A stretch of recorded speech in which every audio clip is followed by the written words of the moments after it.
We are live, yes, but I'm not seeing you there. And as usual, I need to make an operation here. So I'll do it in the meantime, hoping to see you very soon. Okay, operation done. And we are set. Good evening. Thank you so much when you stop by.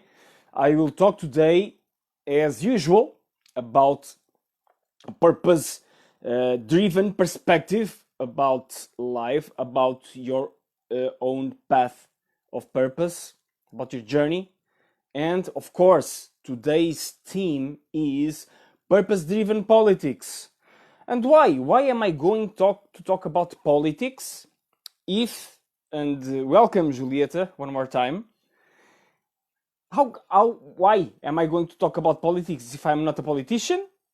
Although I have an affiliation to a political party, yes, the PAN party. Although I am not an active member in a political scene, nor in civic terms beyond voting. I am not, since 2015 at least. And the issue here and the perspective, making the due declaration of interest, so to speak, I will talk about purpose in politics, about purpose-driven politics, considering the perspective of ourselves as persons without any other interest, lobbying, or whatever type of not so pure in terms of intellectual honesty perspective. So, putting things up front, purpose-driven politics really is what I think we need these days to consider, because it is a fundamental dimension of our own citizenship, of our participation in life, and because politics, although many messages and informations that tend to devaluate politics and tend to put politics as something not so ethical or not so desirable, and it can be quite a taboo, yes. Because if you think about it, we refer to politics almost as a space of very much accepted and expected, not so enlightened or not so transparent, not so good nature manifestations type of arena. And even the very word arena really conveys the idea that many of us have. And of course, I went to Google, and I don't have a single book that is classified as purpose-driven politics. Yes, I have some books about politics, many books around purpose, but not one classified as purpose-driven politics. And so I went to Google and I Googled it, purpose-driven politics, and I hope to see something. And what I've seen was really one of the dimensions of politics in the results that the searching returned. What I've really seen was some of the risks of considering purpose and politics together in a mix. At least in my own perspective, because the theme was in the very few treatments that I found. It really was coupled with religion and with certain types of religion expression, totally valid, of course, but that conveyed the idea that purpose and politics are somewhat are not meant to be together in a certain type of worldview. But I disagree. Yes, I disagree. And one simple reason for it is that purpose really is already being translated into several leadership perspectives and paradigms and theories. And if you go finding for purpose-driven leadership, and I've made a Facebook Live about it, yes, then you will see that purpose really has a lot to give to politics if really and duly considered. Yes, in my perspective, for sure. And starting with treating this combination, purpose-driven politics, let's start for the expression as usual. Let's look at it. If we consider purpose, you already know, or you are going to know right now if you are seeing me for the first time, that purpose really amounts to the most truthful, creative expression of us as human beings, of us participating into whatever branch of life it may be. Of course, putting that with politics, bringing that truthful, creative expression of ourselves to the goodness, to the common goodness of us all. And that's the definition of politics. Politics really is the art and science and practice, or it should be, of managing, propelling, allowing, facilitating, enhancing the good, the common good of us all. That's what is politics about. One of the definitions I most cherish about politics is the definition that politics really is an art and practice and science of harmonization, of balancing, of combining several different threads, several different powers, several different perspectives, interests, ways of being in society. Whatever the aggregate we can consider it on society. Is it a city? Is it a neighborhood? Is it a state or a country? No, doesn't matter. Are considering ways of enhancing the rightful participation of us onto it all. And is it just putting a vote into a ballot? Is it just making us into calling us to vote every such and such years? Is it a type of participation that we citizens really need to have into the common goods? If it's a common good, should I participate in it for depending on of course it's much more than just 4 and 4 years, like or 5 or 5.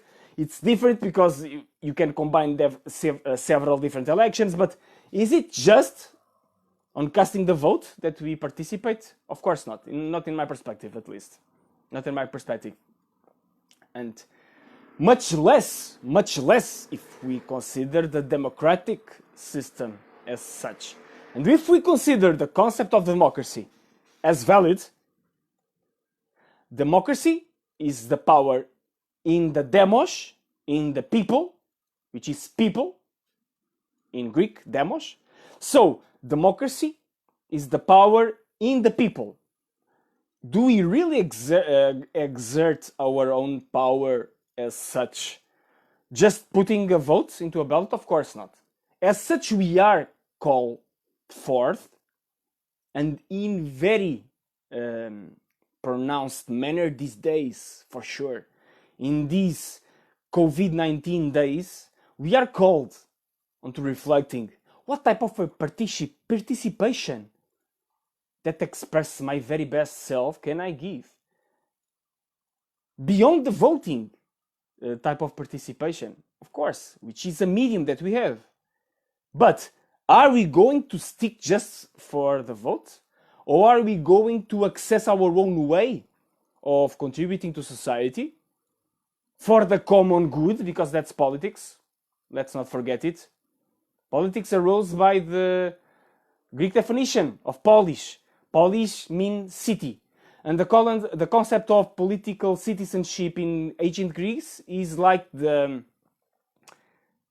people who were citizens were able to participate in the full range of political activities back there. Because a citizen was expected to really engage himself into the common life for the benefit of every single one, not just for his own interest or his neighbor's interest. Of course, we know that human nature, even back there, was not perfect, was not pure, and as such, of course, there were phenomena that created divisions and those types of lobbying that you can see onto some classics, and you can see on several records that remain from that time, especially around rhetorics, participation in public assemblies, and so on. But the main thing is, we as citizens, the real citizenship is the ability to participate in many, if not all, dimensions of public life. And as such, it really goes much further than simply casting a ballot or casting a vote into a ballot. I believe the ballot is the proper term for that box where you put your vote. So, the purpose-driven question really amounts to this. What type of society do we want to create? What type of participation do we want to have on that society? And that reminds me one of the questions that I've heard many years ago, back in some workshops, personal development workshops, with a teacher at the time. And the teacher, I don't know if the question is from him specifically, but I heard it from the first time from him, Daniel Sá Nogueira. And Daniel asked in one of these workshops, he asked the question, if you were bound to create a community, I don't know if it's the exact wording, but never mind, I will say it anyway. If you were to create or to participate in a new community with 100 people, what role would you want to have on that community? And that's a wonderful question. I don't know if it really is a question to attribute, but never mind. You can try to check it or not. But it is a wonderful question. It was a wonderful gift that Daniel gave us, putting this question into his workshop. Yes. What really is the role we want to give ourselves to? Of course, this is more in the conventional, vocational type of perspective question. But if we want to consider the context, you can quickly arise to the point that if we are going to create a community, a new world with 100 people, a new ecosystem, at least in social terms, a new community, you will be called forth to participate beyond your own profession as such. But this question can really put the mark in terms of what is the common good, at even arising only just from your prospective role as a professional you want to give to your society. Yes. And then, of course, we can go forth even more, and then we can consider how does a purpose-driven politics can operate and function in this world today. And of course, I've jotted some specific topics that I consider that are crucial, but there are just my own points of view around it. I don't have other appropriate terms of comparison for checking my ideas. Like I've said, I haven't seen another purpose-driven politics source that I find to my liking as such. But I will go forth anyway. So the first topic is around the purposeful expression, translated into the politics type of definition, into the most principled human development definition of politics, even beyond political theory, political philosophy of politics, and those branches of science, political science, that specifically study the political intervention. That's not my perspective here. I will not bring forth ideas from political science or empirical studies around political making, about elections, and so on and so on. Although I have some sources around it. I haven't studied it in depth, but I've checked those and I have put those into my system. Yes, I have it. Some of them are can be very interesting, but the core thing here to give you, in my perspective, the core value for you, for us, for me, because and please comment, put your comments below. Have you ever thought about the purpose-driven politics? If so, in what terms? Can you share it in the comments? Did you have any questions about that? How can we have a political system or way of participation that can really propel purpose onto us as citizens, individual and collectively considering? Have you ever thought in such terms? Please put on the comments if you like. Anyway, the first point is very simple. It's just uniting the truthful, benevolent, creative expression of ourselves with the definition of harmonization of powers that really, in my perspective, is the core definition of politics.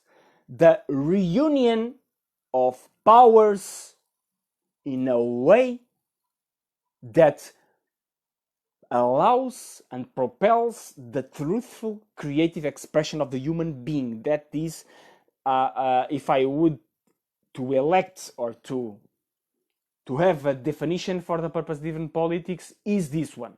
At least that's the one I'm going to use right now. The second topic is what type of approach in terms of perspective, Julio, do you consider that it's valid for that purpose-driven politics to operate? Well, in my perspective, you should have an holarchic, systemic approach, and I will explain it. Holarchic, it's a term, holos in Greek is, or holon, is the term for whole, for the totality of a being, considering as such.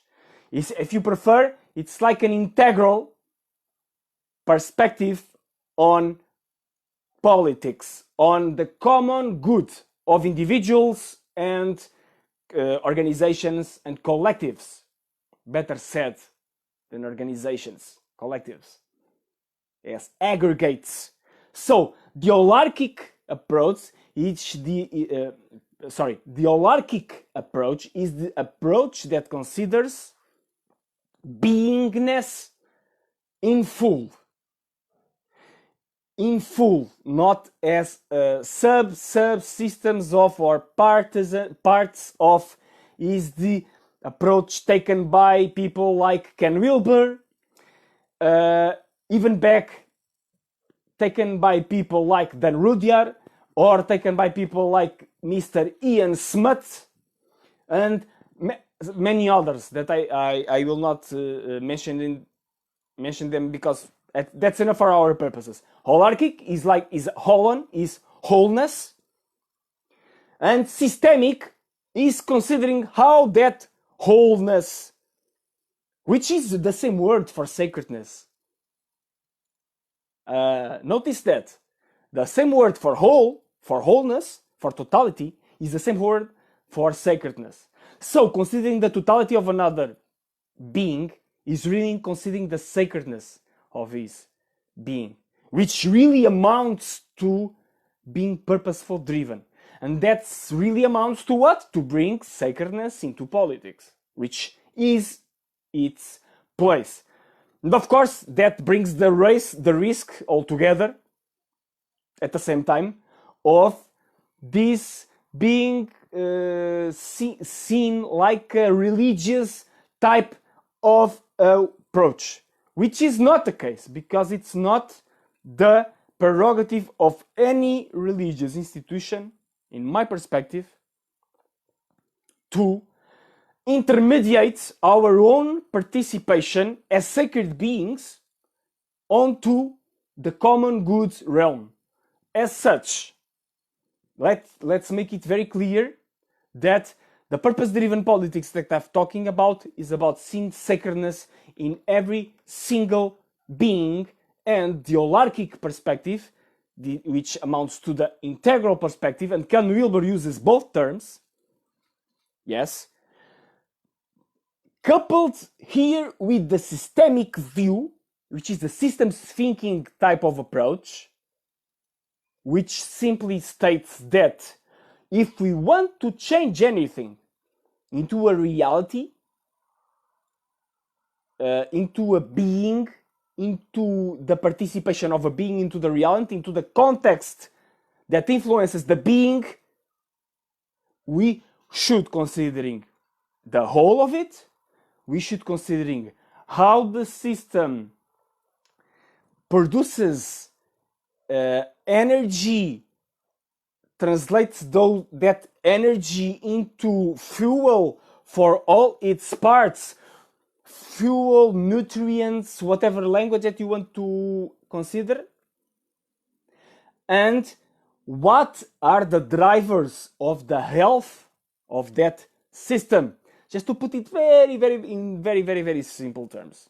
One book for thinking in systems is precisely the book with that title, Thinking in Systems, by Donella Meadows. Is the book, the most recommended book, although there are plenty of books. I believe I have the book here, yes. If I can grab it, yes, I can. That is the book, Thinking in Systems, Donella Meadows, yes. Let me see your comments right now, Julieta. I honestly give a negative connotation to politics, regardless its definition, which you have also explained. It's almost like having purpose to politics will deny the existence of the first. Yes, I know. Because of this association I've mentioned yesterday, that I was going to take a chance. Yes, I said it. I would like more transparency and honesty, more serving the community and not the ego of a few. Sorry for the negativity about it. No need to sorry. You are saying it as you feel it. And the way you are saying it, the way you feel it, is the way many of, including me, including myself, and my own experience, my own personal experience, unfortunately, validates your comment. So thank you very much for your comments. I really feel grateful for having you commenting and sharing your idea. For sure, we tend to give that connotation, but that's one of the reasons why some branches of knowledge that we see as for erudites, academics, scholars, whatever, like etymology, are so much important. Because if we go to the base level definitions, to the core concepts of the things we are talking about, or thinking about, or feeling about, then it becomes much easier to make our own stand onto defending what is valid and separating the wheat from the shaft. I don't know if I'm pronouncing it okay, but separar o trigo do joio in Portuguese, and going with making whatever we feel is right for us. I really felt that it was right for me going towards this risk, because I really believe that we are right this time making politics and citizenship as a mandatory commandment, pardon the redundancy, of our participation in life. Because of the current context, we are really called forth to participate to the very best of our ability. And as such, I really can't see how can't we? How can't we? How can't we? Yes, sorry for the... How can't we put purpose into politics? We can and we must. We can and we must. And we must unite to put both together. And I'm just putting some slashes, some hints about it. And I'll just give you these first two. The first is the definition: truthful, creative expression for the benefit of us all, considering politics as the harmonization of different threads, different forces onto ourselves and society. And of course, then you mentioned several topics that are very, very interesting about this. You would like more transparency and honesty. Well, that's the thing. That's the real thing. That's the real thing. Transparency really is, for me, the big macro solution for solving many of the greatest society problems that call for political participation. Of course, the most evident of them are things that come to our knowledge through whistleblowing, like WikiLeaks, for instance, just to name one example. Because if we have transparency into the system as a whole, of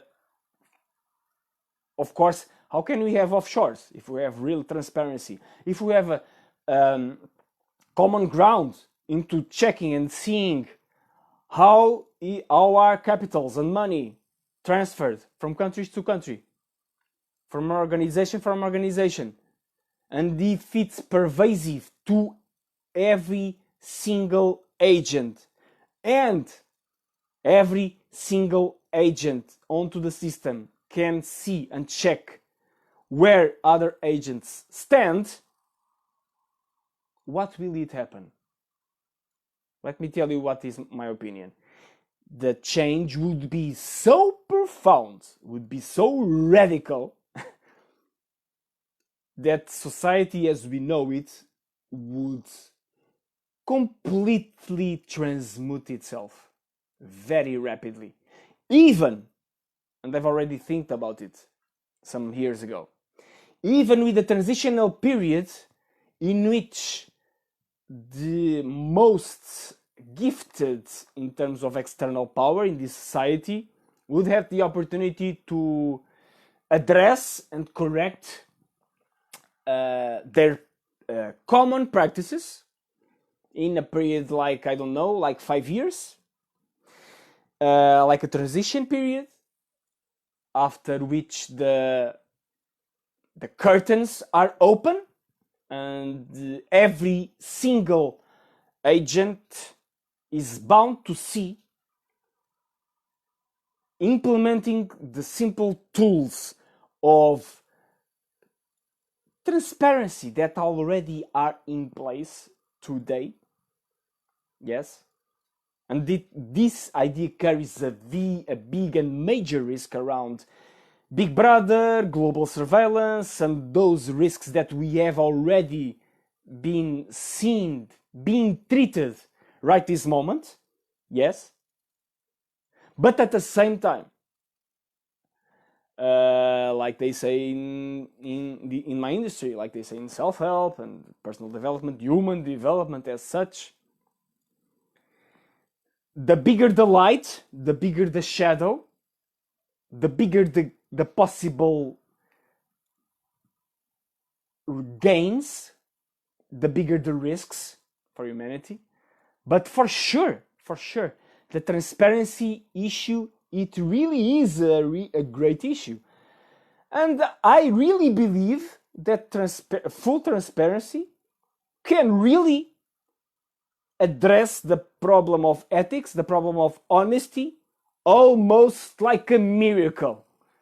Because if anybody can see what is the stance of anybody, how can we? It's very simple. It's very simple. It's like, in my perspective, I don't know.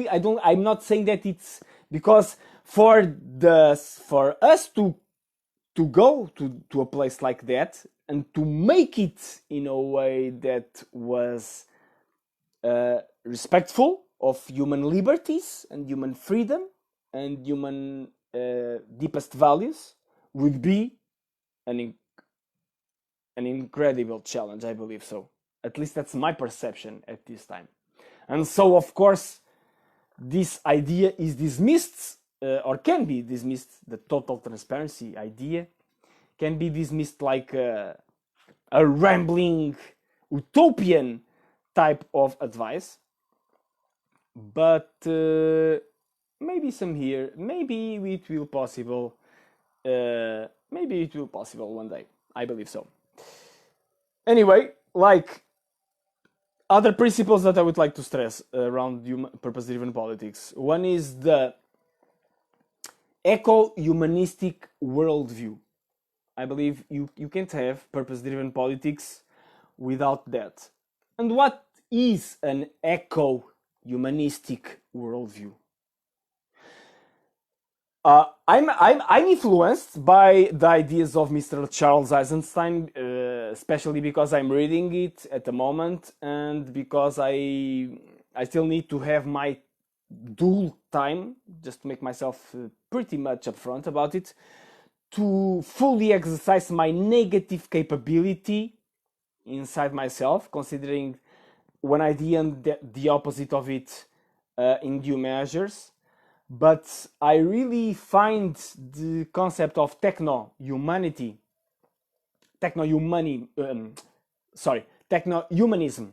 that is stressed as one of the problems of the issues that we have as very appealing and as very correct.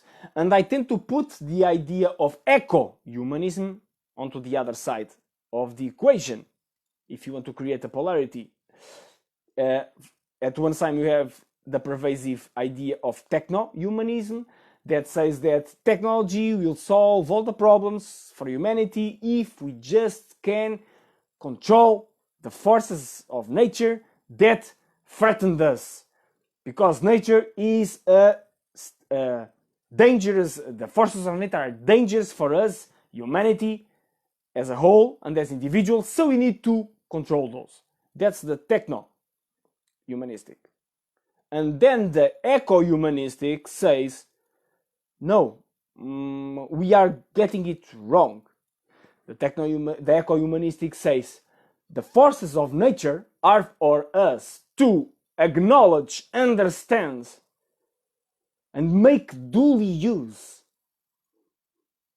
to the very best of our ability for the benefit of us all, without plunging, without destroying, without burning the resources of the planet, making use of the cycles, awareness of life, making use of all the science achievements to this date, and technological also, but in a way that fosters cooperation between us humans and nature, because we are part of nature, we are not separated from nature. So we are not bound to control and dominate nature. And that's not possible to begin with, so we shouldn't even try.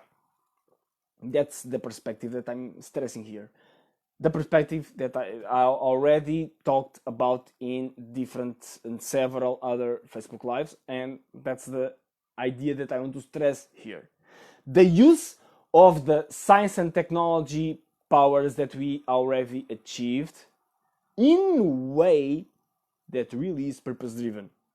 And of course, that really asks for a different consideration of what is the most the core nature of nature, if you like. What is the how do we see the universe as such and all there is to it?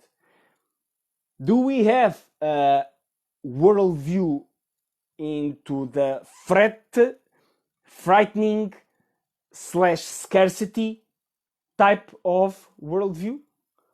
Or do we consider the universe as fundamentally good, as fundamentally right as it is, as fundamentally abundant, able to provide for every single living thing? How do we see the universe? As a struggle? As a bounty of land to be conquered? As a never-ending struggle, competition for survival? Is that how we see the universe? Well, looks like still is the conventional, most pervasive way of seeing it, for sure. But that's not the most advanced way of seeing it onto the realms of human understanding, because we have several examples of it. I've been talking about those in every single transmission that I can recall. And I really believe that, of course, purpose-driven politics should consider the true nature of the universe, including human beings, as it is. And in my perspective, it is a nature that is fundamentally good. Yes, fundamentally good. And the meanness, the cruelty, the evilness that we can see in I belong, I'm aligned with those who see those manifestations more as twisting forces put in motion by us humans, in twisting the context, in considering things that are forces as threats, and then the narrative around our own evolution as a species evolved in ways that were bound to make more use of those distorted views, and that put the machine of the civilization as such movement from us humans since the dawn of times, when we started to make the transition from the hunting-gathering societies for the agriculture societies. Many historians today say that that was the moment of the really split in us stopped seeing nature and cosmos as benign in essence, and seeing those as potentially menacing, because according to this view that really feels like right to me, when we traded the nomadic type of life with many risks, of course, it wasn't a walk in the park in several regards, but it really had, according to many historians, several historians, not many because they are not in the majority side of the perspective, but they seen very, very advantages around the hunter-gathering type of life. Not to deny the evolution and the technology, that they were what we needed, and that they are. We're not going back to the Stone Age, of course not. But the thing is, we started when we demanded predictability from life, especially regarding the crops in agriculture, the harvests, and we were dependent on to sticking to a plot of land, and if we didn't get food from that land, it was very hard to survive. And that's not the issue with the nomadic people. The issue with the nomadic people is more about the weather and the climate facilities, and of course the surrounding environment, because of the other animals, the wild animals. At least that's the perspective that I'm treating here. And so as such, we really need to consider that the ecumenistic worldview should reconcile the necessity of us making peaceful reunion with nature in a larger scale, including in our own lives. And there are signs of it. All around, like in the eco-villas, like in the city farming, small farming, in several small plots of land, people returning to nature, etc., etc. But those are still not the driving force of the civilization. So I believe in purpose-driven terms. They should and they must, because we need to have pure food, pure water to drink. We don't want to see a dystopian world for our children, do we? I believe not. And we have the access to the information of what happened when we stop polluting, when we stop at these last months, what happened in some of the most polluted areas on the planet, when we stop the very same traffic and flux of heavy industrial energy usage. What happened to nature?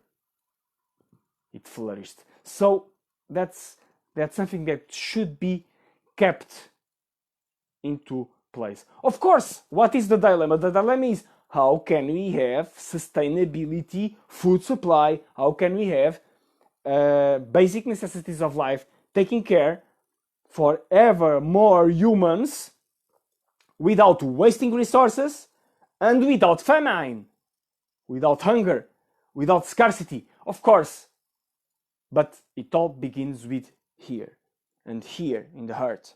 How can we make that happen with the already several threads of expression in technology, science, education, leadership, organizations, education, you name it, that we can muster? So that's one important thing. 3 more to go. 3. Range of learning. We are not cogs to be put into a education machine type of system. We are beings with the ability to contribute, to participate, to co-create with one another.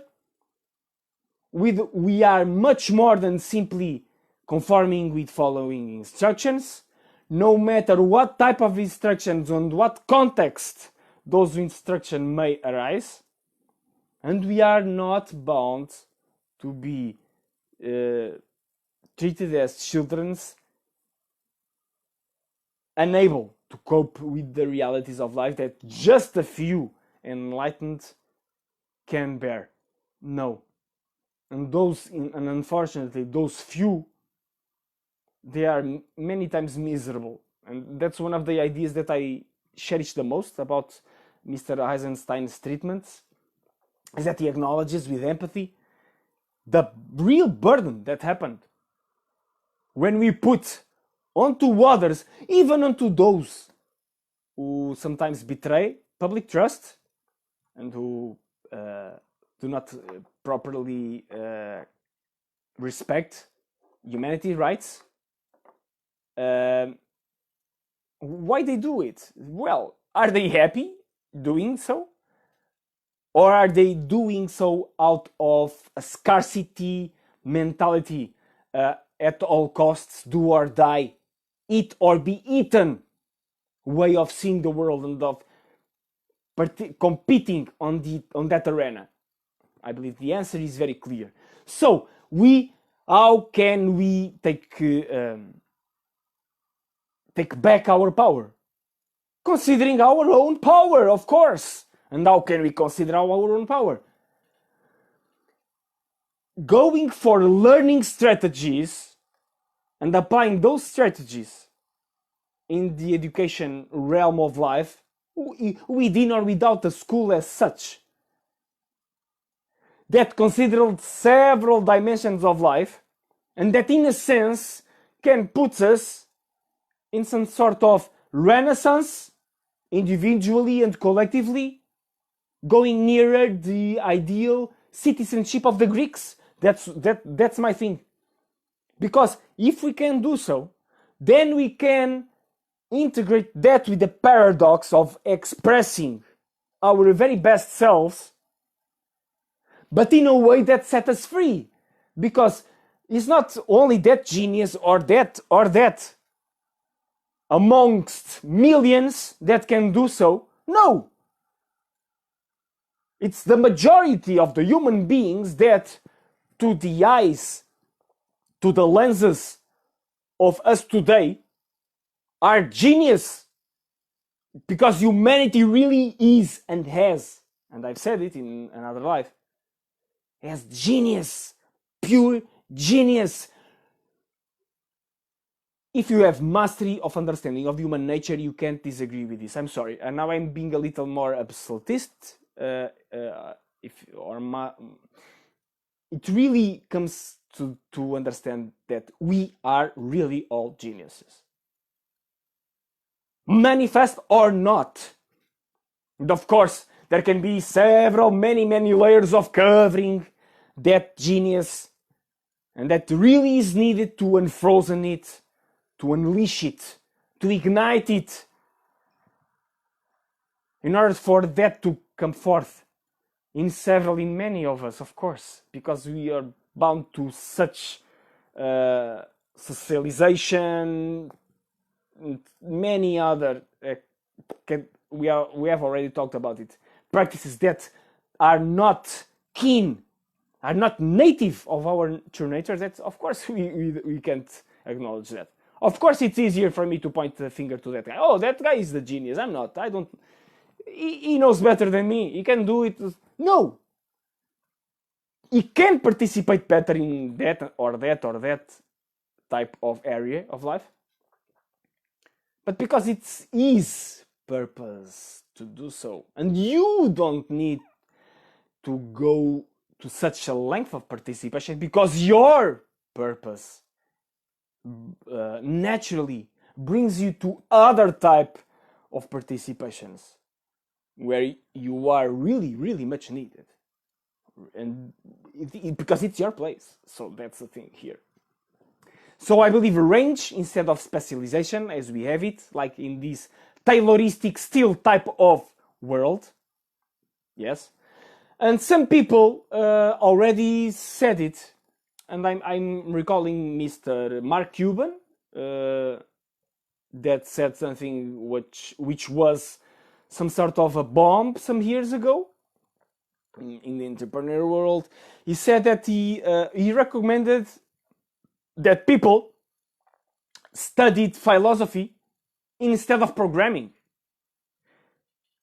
Because he said in his own words, we need people to think above the machines and not to be machines. Those were not these exact words, but that's the idea. At least the idea that I get it. But you can check it, because it's... Go check the Mark Cuban philosophy recommendation. I believe it will open in some search engine. And then, some days ago or some weeks ago, he said somewhat different thing. And I believe because the movements today around AI and automation plans made him reconsider. That's my perspective. Well, I do hope his words and his intents were for the best. But I prefer the 2016 Mark Cuban idea. Yes, the big impresario that recommended go study, have a humanistic education. Don't be a cog. Programming, nothing against programming. Nothing against programming, please don't get me wrong. But please put it together with humanity, with humanistic type of ideas, with those things that really can make a difference in your life path, that give you the ability to adapt, to change, to co-create your reality without being told what to do in order to make a living. Yes, that is quite a challenge. Yes, for many of us it is, including for me. But it is the right thing, my dear friends. So I'll stand for it. 2 more to go. Ethos, pathos, logos. It was the trifecta, the trinity of the Greeks. Have ethics, walk the talk, pathos, and know your game, logos. Putting it in very simplified terms. Ethos, pathos, logos. We need that to have purpose-driven politics. I can say one thing and do pathos another. That's not ethos. And how can I make my pathos effectively without logos? How can I walk the talk without knowing the talk to walk through? To create. And that really sets the stage for being competent, skilled in whatever that may be in need in order to contribute to the common good. And yes, because purpose-driven politics, of course, it really amounts to how can I contribute to my society? How can I separate the politics side in terms of common moments, reunion, gathering? That is the most common idea about making politics in the heads of us, many of us. But really, if I want to sustain, if I want to create a society in which the citizens really have a hold onto their life together as individuals and as collective, how can I make a separation? We can. In my perspective, we can. At least that's the idea I want to share with you. If you disagree, please, you can say so, or you have the right of making so. For me, it doesn't make any sense. I don't want to be just a voting ballot. Yes, Julieta, thank you so much. I'm seeing your... That's the specific article. Thank you so much for finding him and for putting him in the comments. That's a specific article of Cuban saying in 2016, if my memory is okay. I will check if the year is alright, just for me to correcting. Oh no, it's 2018. I'm making Mr. Cuban more of a wizard or a prophet than he already, in fact, he is. Sorry. Yes. Very nice correction. Thank you so much. I'm going to put here the love. The thing is, we must have this trinity in mind in purpose-driven politics: ethos, pathos, logos. And in an age where, despite the difficulties, we are getting ever more transparency. We are getting ever more ability to cross-check things. Whistleblowing is like in no other age. Yes, we have Edward Snowden, and then we had Mr. Julian Assange, and then we get football leaks, and then we several other initiatives that really make a dent. And I've read some of about the whistleblowing history, and that was not the case in the past. In the past, people were really unable to make such a pervasive sharing of the truth as they are, despite all the obstacles and all the difficulties. Yes, because society was harsher in that sense, in my perspective. And I can recall several ideas. I have a story, not much clear, but I will try to share it anyway. Which is a story about the Soviet Union, former Soviet Union, in which journalists asked in a press conference to Mr. Khrushchev, a former Soviet Union leader. He asked him about some fraud that he was denouncing at the time.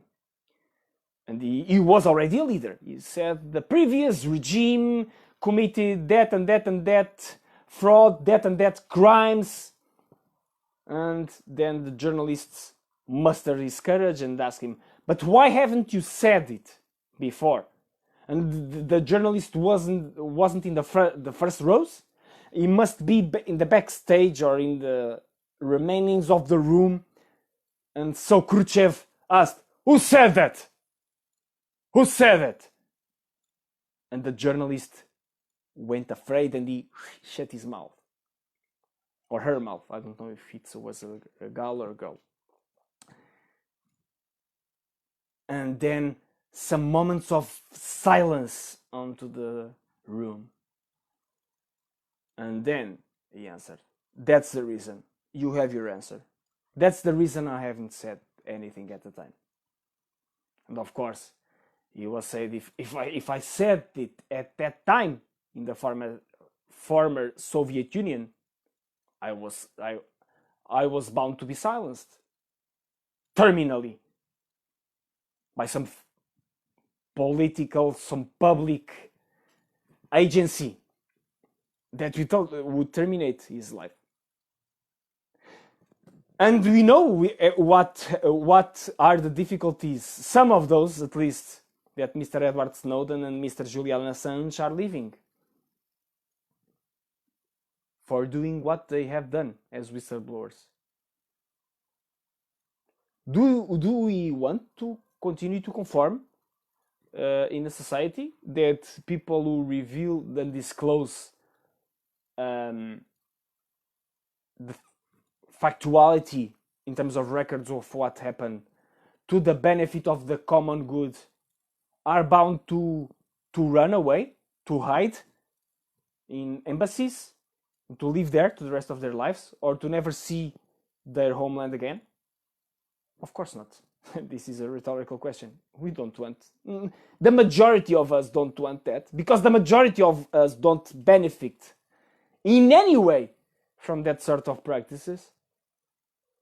And if the majority of us acknowledge our own power, things will change, and will change very, very quickly, without the need of manipulation tabloid style that I also see happening.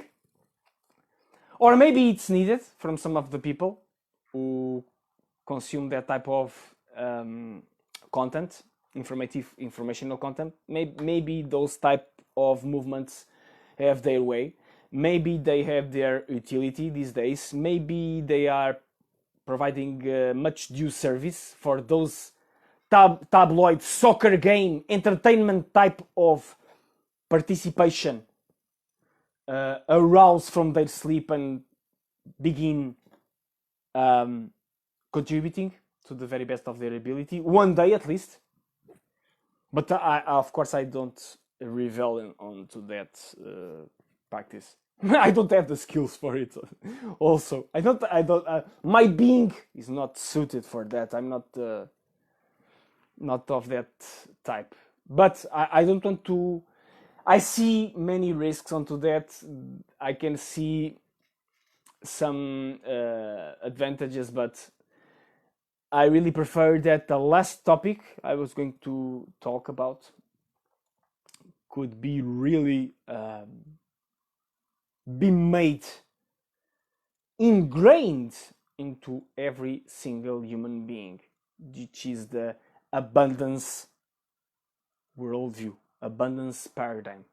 And really, really not ingrained because some enlightened guys or gals put it as a pill into the water supply for every single one of us to drink. No.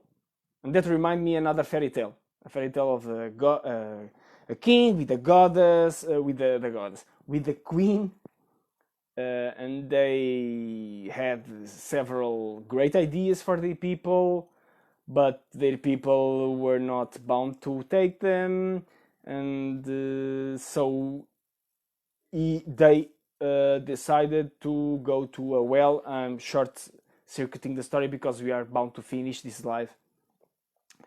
And they drink the water, and the water had some magical powers that made them think like all the people around them. And so they drink the water and they supposedly live happily ever after. I believe that's the story. It's a life, it's a leadership, it's a keep my head on my neck, life affirming or denying story. Can't we do better these days? Yes, we can. We don't we have the tools to better reunite ourselves to the very best of our ability and to participate in a more fully, duly way onto the society in a purpose-driven way? We are only talking about it. Yes, we have. And only begins with that. Seeing universe as an abundant place. But not because Julio is saying or any other people is saying, because we made the commitment to build our mindset as such to the very best of our ability and use every single ounce of power we have for our purposeful expression to the very best of what we already can do. And using the yin and yangs, the yins and yangs of life in us, making the dance with life, the dance that I've been talking about in other lives, to the very best of our ability. With that, we can reclaim full citizenship, I believe so. We can make much more than simply cast the ballot or the vote into the ballot. I don't know what is the appropriate expression. We can really create a purpose-driven politics. Will some citizens take the lead and take charge for the benefit of us all from some matters? Will the system allow for some to go serve more fully than others? I believe so. But not at the expense of the voice of every single one of us. No. So, my dear friends, especially you, Julieta, thank you so much for watching this, for being there. Thank you so much for believing in purpose-driven life in all its respects. And, well, those were simply words. Let's hope the ethos, pathos, and logos, not only in ourselves, but in us humans as a whole, can really make us better in every sense of the word, not only for us, but for those to come. Tomorrow, we are going to talk about the purpose planet. Yes, I'm going to risk it a little bit further. And I'm going to end the week talking about the purpose planet. I will try to share some perspectives around life that may put some more flesh and blood and energy onto our own abundance mindset. I believe so. Take good care. Bye bye.